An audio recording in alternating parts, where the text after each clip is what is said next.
کہ نبی اکرم صلی اللہ علیہ وسلم نے خود مردوں کو ثواب پہنچایا ہے، اپنی امت کو ثواب پہنچایا ہے. یہ کہتے ہیں زندوں کا نیک عمل مردوں تک نہیں پہنچ سکتا، اس کا ثواب نہیں پہنچ سکتا. ہم تلاوت کریں اور ثواب ہمارے دادا کو پہنچے، قربانی ہم کریں ثواب ہمارے بابا کو پہنچے، ایسا نہیں ہو سکتا. جو نیک عمل کرے گا اسی کو ثواب ملے گا. میں کہتا ہوں رسول پاک کی کئی درجہ حدیثوں سے ثابت ہے کہ زندوں کے نیک عمل کا ثواب مردوں کو پہنچتا ہے، اور یہی ایصال ثواب ہے، یہی مروجہ فاتحہ کی حقیقت ہے. یہ کہتے ہیں ناجائز و حرام ہے. آؤ میں بخاری اور مسلم کی حدیث پیش کرتا ہوں. ان امراتم من جحینتا جاءت الى النبی صلی اللہ علیہ وسلم وقالت یا رسول اللہ ان امی نذرت ان تحج فلم تحج حتى ماتت افاحج عنها قال حجی عنها. ایک عورت جو قبیلہ جحینہ سے تعلق رکھتی تھی نبی کی خدمت میں حاضر ہوئی، کہا یا رسول اللہ میری ماں نے نظر مانی تھی کہ حج کریں گے، حج نہ کر سکی، ان کا انتقال ہو گیا، کیا میں ہی ان کی طرف سے حج کر لوں، ان کو ثواب مل جائے گا؟ نبی نے فرمایا حجی عنها، ان کی طرف سے حج کر لے ثواب مل جائے گا.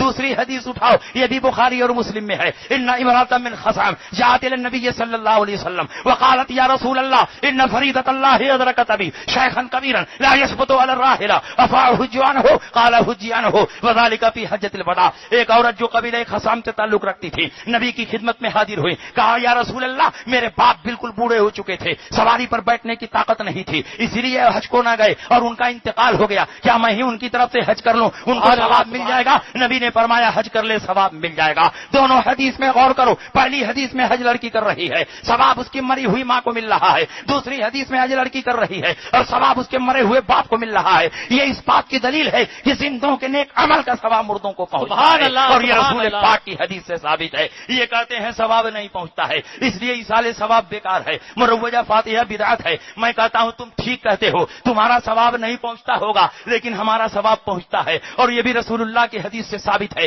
کسی کا پہنچے گا اور کسی کا نہیں پہنچے گا. اٹھاؤ ابو داؤد کی حدیث، عمرو بن العاص نبی کی خدمت میں حاضر ہوئے، کہا یا رسول اللہ میرا باپ عاص بن وائل پوری زندگی آپ کی مخالفت کرتا رہا، حشر و نشر جنت و دوزخ کا انکار کرتا رہا، عذاب قبر تنعیم قبر کا انکار کرتا رہا. یا رسول اللہ وہ مسلمان نہیں ہوا، آپ کی دعوت کو ٹھکراتا رہا، لیکن جب مرنے لگا مجھ کو بلایا، میرے چھوٹے بھائی ہشام کو بلایا اور کہا میں نے ہمیشہ محمد کی باتوں کا انکار کیا ہے، لیکن اب دنیا سے جا رہا ہوں، بڑا ڈر لگ رہا ہے، کہیں وہاں حساب و کتاب شروع ہو گیا تو میرے پاس بچنے کا کیا ذریعہ ہوگا، اس لیے میں تم دونوں بیٹوں کو وصیت کرتا ہوں میرے مرنے کے بعد 50 غلام میری طرف سے آزاد کر دینا، کہ اگر حساب و کتاب شروع ہو جائے تو غلاموں کی آزادی وہاں کام آ جائے. عمرو بن العاص صحابی رسول ہے، فرماتے ہیں یا رسول اللہ میرے چھوٹے بھائی نے 50 غلام آزاد کر دیے ہیں، اس لیے کہ وہ مسلمان نہیں ہوا ہے، اسلامی قانون کا پابند نہیں ہے، لیکن میں تو آپ کا غلام ہوں، آپ سے فتویٰ پوچھنے کے لیے آیا ہوں، اپنے کافر باپ کے ثواب کے لیے غلام آزاد کروں یا نہ کروں، اور اگر غلام آزاد کروں گا تو ثواب ملے گا کہ نہیں ملے گا.